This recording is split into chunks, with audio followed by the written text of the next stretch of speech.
Kematian Syekh Siti Jenar masih saja kontroversial. Perjalanan spiritual Syekh Siti Jenar dikenal oleh banyak orang. Bahkan, menurut salah satu kisah, Syekh Siti Jenar sesungguhnya bukan dibunuh oleh para wali Songo. Ia dikenal menjadi salah satu tokoh sakti pada zamannya. Selain itu, Syekh Siti Jenar menjadi satu-satunya orang pendatang pada kala itu yang menguasai ilmu Jawa kuno, yakni Manunggaling Kawula Gusti. Perselisihan Syekh Siti Jenar dan para wali lainnya, ternyata bukan pada ajarannya yang disebut sesat oleh banyak pihak. Hanya saja, dari beberapa kisah, pangkal persoalannya adalah pada metode pengajaran yang diberikan oleh Syekh Siti Jenar. Dikisahkan, pengajaran yang dilakukan oleh Syekh Siti Jenar untuk murid-muridnya dilakukan tanpa tedeng aling-aling, alias terbuka tanpa melalui banyak proses dan apa adanya. Nah, hal inilah yang dikhawatirkan oleh para wali.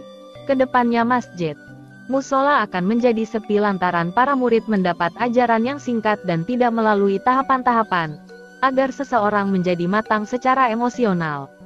Ajaran Syekh Siti Jenar dilakukan dengan langsung tanpa membuat perumpamaan-perumpamaan dan filosofi-filosofi atau kiasan yang rumit dipahami. Sebab itu, santri Syekh Siti Jenar lebih banyak ketimbang santri dari wali-wali lainnya.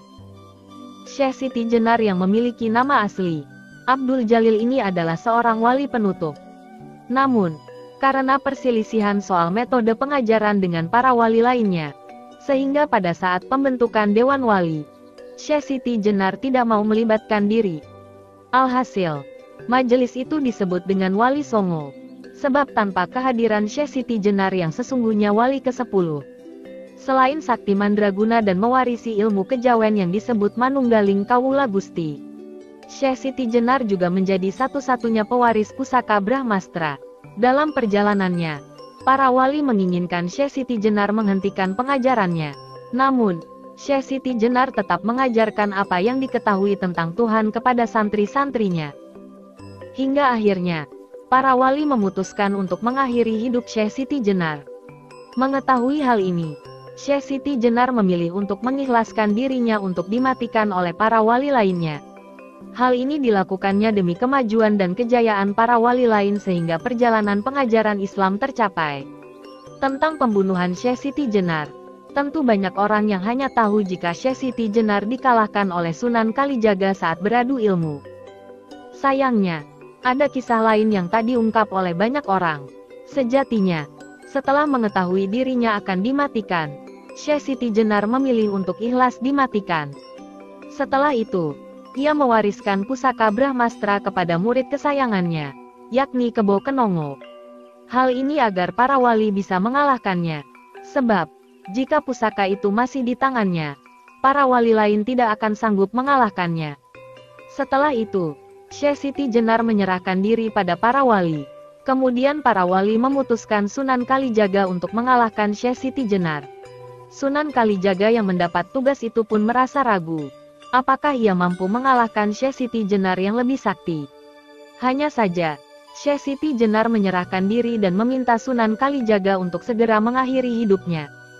Melihat situasi Sunan Kalijaga yang ragu-ragu ini, murid Syekh Siti Jenar memanfaatkannya dengan melesatkan pusaka panah Brahmastra ke arah Sunan Kalijaga. Diketahui, kesaktian pusaka Brahmastra tiada tanding. Jika mengenai sasarannya, siapapun pasti akan musnah. Melihat hal ini, Syekh Siti Jenar langsung melesat menghadang panah Brahmastra dengan dadanya sendiri. Terang saja, Syekh Siti Jenar yang sudah memilih untuk meninggalkan dunia ini langsung musnah tak berbekal.